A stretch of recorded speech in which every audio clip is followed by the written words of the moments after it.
Hello, and welcome to another episode in this series of live streams about live looping that I do at around noon um, Central Standard Time. In English, I do them at 1 p.m. Central Standard Time, which means that if you're in the West Coast, LA, Washington, and Oregon, well, I'm in California, not LA. But if you're in the West Coast, it is around 11 for you. So it's not noon yet, but for me, it's around there. So that's why this is called live looping at noon. And today I want to talk. I'm sorry, I think my microphone cable, I need to change the microphone cable, but this is the only one I have today. So please bear with me. And today I want to talk about Loopy HD and FAC envolver or FAC envolver, which is an awesome effect. It's one of the best effects I've ever used. And first, let me tell you again how I plug everything to my iPad. I have 3 MIDI controllers. I have the MIDI Fighter Twister, the launch control, and my trusty DIY Arduino-based foot switch. And all of them are connected or plugged to this powered USB hub. And this, in turn, is connected to the camera connection kit that is plugged to my iPad. I use a camera connection kit 3 or Lightning to USB camera connection kit 3, I think. Remember, there's a 3 in there, which means I can use this one for to plug the USB hub or a USB cable, and I can also power the iPad while doing that. And we used to use this one. This is also useful. I could also use that with my iPad, but I wouldn't be able to charge it. So that's the only difference. And so, like I said, all these 3 MIDI controllers are plugged to the USB hub, and so is the interface. And I have this noise box.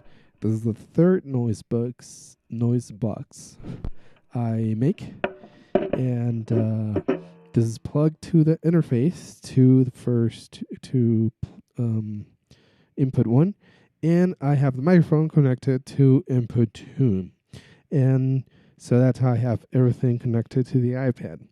Now let's go into the software aspect of all this, and the apps I'm using.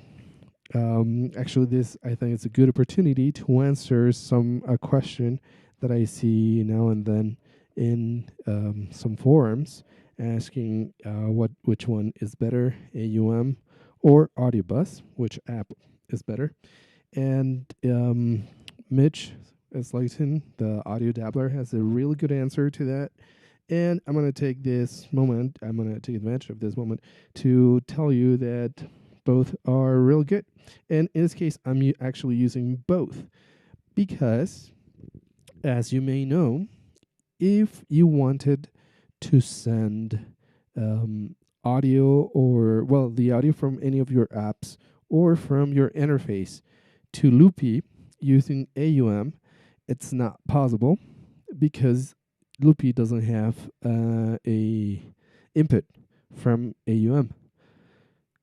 And if you want to use AUM, and you might ask, why would you want to use AUM with Loopy, or if you already have Audiobus, why would you use AUM? And again, the audio doubler has a really good answer to that. But quickly, I can tell you that I like to use all the send buses and the mix buses that I can use in AUM, which are not possible to use in Audiobus yet. And also I haven't used Audiobus that much for audio unit preset saving.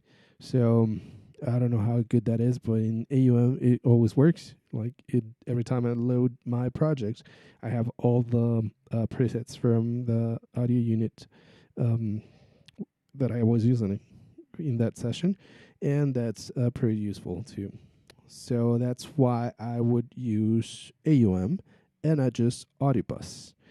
And in this case, we need to use Audibus to be able to send the audio from AUM to Loopy HD.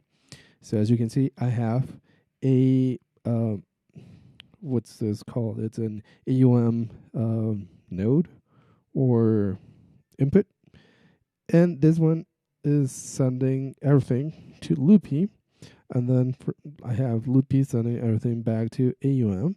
So then I have this a Loopy node in AUM, and I can send everything like this microphone. What I'm saying in this microphone, I can send it to Loopy microphone. I can send it to Loop microphone. I can send it to Loop microphone and loop that. I can also send this synth. I have a Spectrum and Quanta in there, and I'm also sending the send, which is this all the not all of them, but these two synths have a send to delay. It's a tape delay emulation. It's K70. It's really good. And the output from that is also going to Loopy, and I have a bass sound from Noise, the Noise app from Rolly, also going to Loopy, and also this noise box is going to Loopy, and then from Loopy is going to this track, which I have. It's disabled right now, but I have Liquid app, which is this awesome app. It's an awesome app. And it's a little bit. It reminds me of Effectrix by Sugar Bytes, but it's fun, and I haven't dig too much into them to be able to tell you what the difference is between Effectrix and Liquid Audio. I mean, if you remember or if you saw, Effectrix was recently updated, and with that you get now an AU V3 and audio unit with it. So you can use it as an audio unit, and Liquid Audio was released very shortly after that, and which is an audio unit effect. I haven't used them that much to be able to tell you what the differences are, but I'm sure you can check out some of Doug's in the sound test room videos, and you'll be able to figure that out. Anyway, so that's why I am using Audibus and AUM together here. I I don't have a sampler or a looper after Loopy and after Liquid Audio, because I'm not sure if it's stable yet. Like all these connections, there was one update where all of them got screwed, and that's why I started using QuantiLoop, because I was using Loopy very heavily, but then after that happened, I decided to start using QuantiLoop. But now I think it's a little bit more stable, but I'm not sure how stable it is. That's why I'm not using any loopers or samplers after Loopy HD. Now, the reason why I like Loopy is because there's lots of MIDI controls that you can assign to it. Like, and I mean, like really, really lots of MIDI controls. And my favorite thing, which is not that advanced, but it's my favorite thing for using Loopy, is that you can actually reverse, apply reverse to any loop that you want. Like in QuantiLoop, you have to select, I mean, you have the reverse as an effect, and you have to select to what loops you can apply that.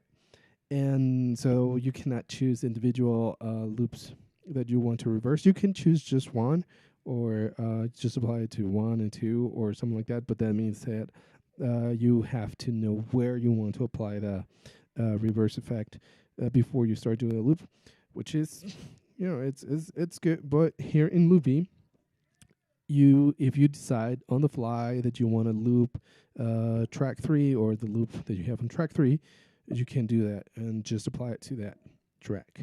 not to all of them or not to specific ones. You can choose which one you want to do it. That's why I used to like Loopy more than other loopers. But there are tons of advanced functions, like for example, you have toggle record without count in or count out. You have toggle record, then overdub, and you can assign all of these. You have toggle mute or mute after record, and these are the advanced functions that you can map to any of the controls. And you can also you can merge, you can assign a switch or a button in any of these controllers to merge two loops together.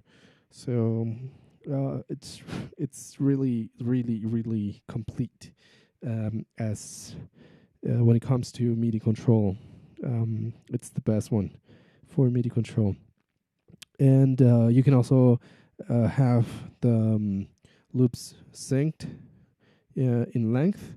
You can you can now also decide, like before you start doing loops, you can decide that you want a certain tempo and how many bars you want to loop, and it will loop automatically. And you can also like not have that, and it like start loop, and it will detect the tempo, and then you can sync all of them, the rest of the loops to that, or you can not sync them if you don't want to. It's really good. It's complete. It's really good. Loopy is one of the best. It's one of the best. I don't know. Loopy is one of the best loopers for iOS out there. And if the communication between AUM and Audiobus and Loopy is stable enough, it's a lot of fun. Now, I know that Apple said that they will deprecate the IAA standard. So, but as you've seen, and I think Sebastian, the developer for Loopy, has explained that what that means, and Jacob Hag has a very nice video on what that means. So don't panic. We'll still have Loopy HD for a while. And hopefully they will add some audio inputs, or kind of like audio like Quantiloop, that you can assign an input directly from AUM into Loopy, and maybe some effects. I don't know. Let's hope they do that. But anyway, that's Loopy. That's why I like Loopy, and that's how I can connect AUM to Loopy. Then the other app I wanted to talk about today in today's episode is FAC envolver, which is a super awesome effect. It's really good. What it does is it uses the envelope and the gate of inputs, audio inputs, or any sounds, to trigger MIDI. You can use this for like a side chain thing with a drum kick, kick, and a bass, and you can like that way control the volume from another track, and you can use it like that, like a side chain compression. But my favorite way of using this is to trigger notes.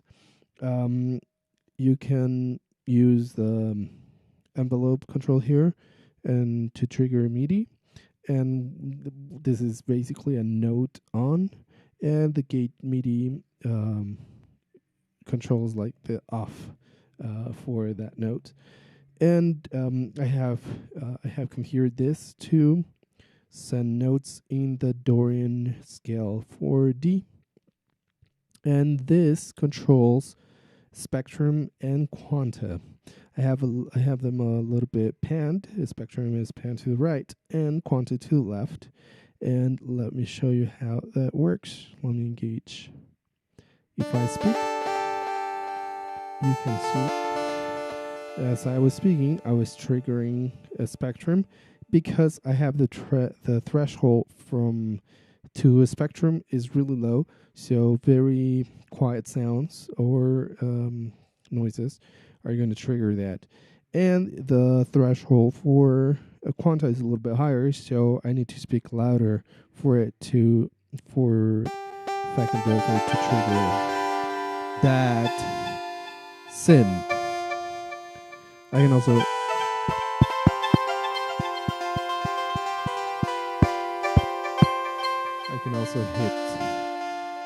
hit the mic and trigger the notes.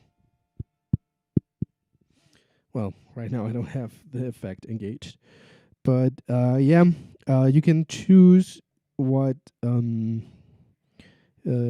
channel you want the first window to send the MIDI to, and the second one. So what I have right here is the first one is sending audio MIDI to channel 1, and the second one is sending MIDI to channel 2. Spectrum is channel 1, quanta is channel 2. So that way it can, like that thing where if I hit the mic louder, it will trigger quanta as well as spectrum. And they, as I mentioned before, they have sent to a delay effect. And all of this is going to Loopy. And then from Loopy, I have liquid audio. I think I mentioned that before. And I also have, like, for this noise box, I have a reverb sent.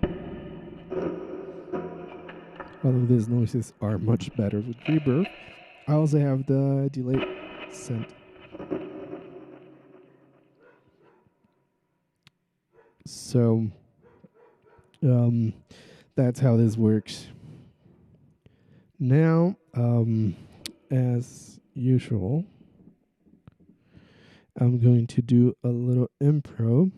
And if you have any questions, you can leave them in the comments and I'll get back to you. I'm still figuring out how to do this restream, how to use this restream platform for simulcasting. So I don't know how to respond to your comments or questions right now, but if you leave the comment, I'll get back to you as soon as I can. So let's do some live looping improvisation.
And that's, okay, let me turn off the reverb. And that's Loopy HD and controlling sense with FAC envolver. And thank you very much for tuning in to this live stream of live looping at noon. If you have any questions, like I said, leave them in the comments and I'll get back to you as soon as I can. And thank you very much. And as you can see, this is a noise box DIY. And this is the third one I make. And right now, this is part of my merch. So if you catch me at a live performance in a gig, you can get to me and you can become the proud owner of one of these noise boxes. So right now I have like 2 more of this. So yeah, and thank you very much for watching. If you want to support this project and what I do, you can check out my music and maybe purchase some of it in Bandcamp. You can also check out my Patreon. I have 0 subscribers right now, so you could become the first subscriber to my Patreon and check out the rewards there. We have different tiers. And anyway, I hope I'm not getting sick. But thank you very much for tuning in, and I'll hope to see y'all next week on Tuesday at 1 p.m. Central Standard Time. Thank you very much for watching.